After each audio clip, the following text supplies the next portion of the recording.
বাংলাদেশে বড় রাজনৈতিক দলগুলোর নেতৃত্ব কাঠামো বিশ্লেষণ করতে গেলে পরিবারতন্ত্র শব্দটি প্রায়ই আলোচনায় আসে।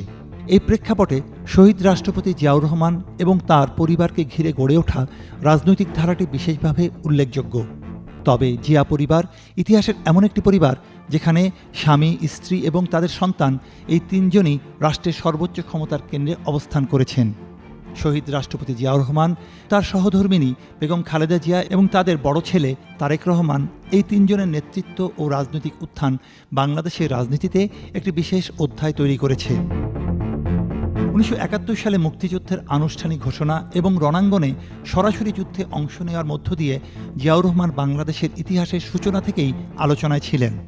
স্বাধীনতা পরবর্তী অস্থির সময়ে জিয়াউর রহমান সেনাবাহিনীর একজন কর্মকর্তা থেকে 1975 সালের 7 নভেম্বরের রাজনৈতিক ঘটনার মধ্য দিয়ে আচমকাই সরাসরি ক্ষমতার কেন্দ্রে চলে আসেন। এরপর 1977 সালে রাষ্ট্রপতি হিসেবে দায়িত্ব গ্রহণের মধ্য দিয়ে তিনি বাংলাদেশের রাজনীতিতে একটি নতুন দর্শন প্রতিষ্ঠা করেন। প্রাসঙ্গিক কারণেই সেই দর্শনের নাম বাংলাদেশী জাতীয়তাবাদ।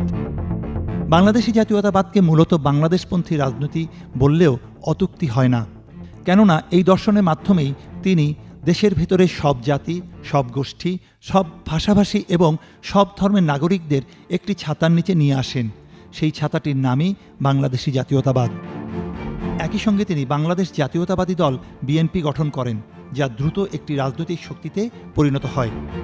তার শাসনামলে বহুদলীয় রাজনৈতিক প্রত্যাবর্তন এবং রাষ্ট্রীয় কাঠামোর পুনর্গঠন তাকে একটি স্বতন্ত্র রাজনৈতিক পরিচিতি দেয়।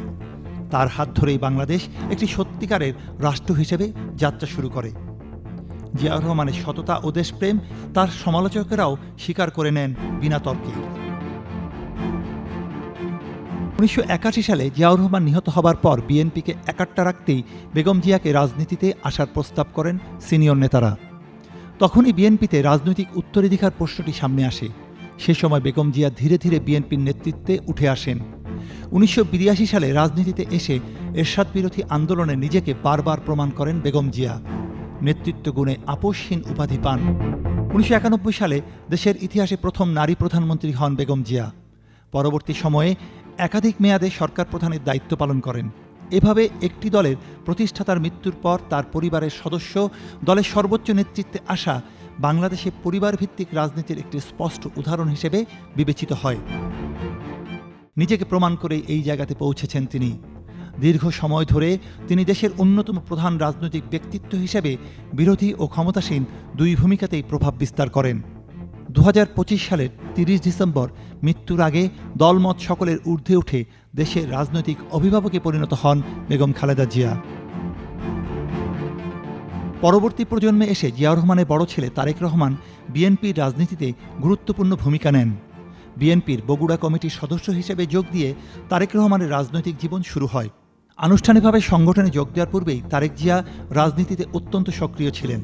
1991 সালে জাতীয় সংসদ নির্বাচনের আগে মা খালেদা জিয়ার সাথে নির্বাচনী প্রচারণায় অংশ নেন তারেক রহমান। 2001 সালের নির্বাচনেও তারেক রহমানের ছিল সক্রিয় ভূমিকা। মূলত 2001 সালে নির্বাচনী প্রচারণায় তার অংশগ্রহণের মাধ্যমে রাজনীতিতে তারেক রহমানের সক্রিয় আগমন ঘটে। 2002 সালে দলের স্থায়ী কমিটি বিএনপির একজন জ্যেষ্ঠ যুগ্ম মহাসচিব হিসেবে দায়িত্ব দেন তারেক রহমানকে। দলের ঊর্ধ্বতন পর্যায়ে নিয়োগ লাভের পরপরই তারেক রহমান দেশব্যাপী দলের মাঠ পর্যায়ের নেতা, কর্মী ও সমর্থকদের সাথে ব্যাপক গণসংযোগ শুরু করেন। জেলায় জেলায় এমনকি ইউনিয়ন পর্যায়ে ধারাবাহিক সফর করেন তিনি।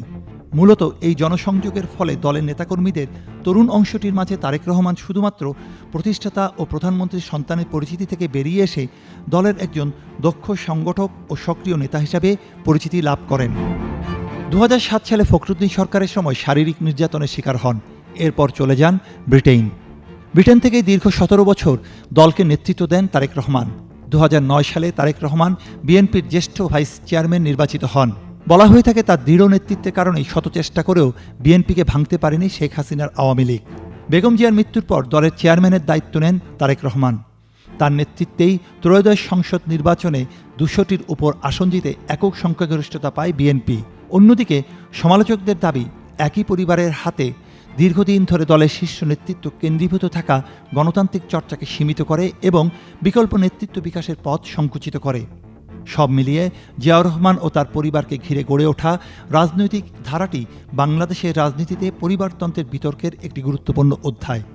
এটি একদিকে রাজনৈতিক উত্তরাধিকারের বাস্তবতা তুলে ধরে, অন্যদিকে দলীয় গণতন্ত্র নেতৃত্ব বিকাশ নিয়ে গভীর প্রশ্ন উত্থাপন করে। একই পরিবারের ৩ সদস্যের রাষ্ট্রের সর্বোচ্চ ক্ষমতার সঙ্গে সম্পৃক্ততা বাংলাদেশের রাজনীতিতে এক বিশেষ নজির। এটি যেমন পারিবারিক রাজনৈতিক উত্তরাধিকারের দৃষ্টান্ত, তেমনি দেশের দলীয় রাজনীতির কাঠামো ও জনসমর্থনের ধারাবাহিকতারও প্রতিফলন। সমর্থকদের মতে জিয়াউর রহমানের পরিবারভিত্তিক এই নেতৃত্ব কোনো কৃত্রিম ব্যবস্থা নয়, বরং এটি জনসমর্থন, দলীয় কাঠামো ও রাজনৈতিক অভিজ্ঞতার ফল, যেখানে রয়েছে ত্যাগ, নেতৃত্ব ও ঐতিহ্যের ধারাবাহিকতা। তাদের যুক্তি, খালেদা জিয়া ও তারেক রহমান নিজ নিজ রাজনৈতিক সক্ষমতা ও জনপ্রিয়তার কারণেই নেতৃত্বে এসেছেন।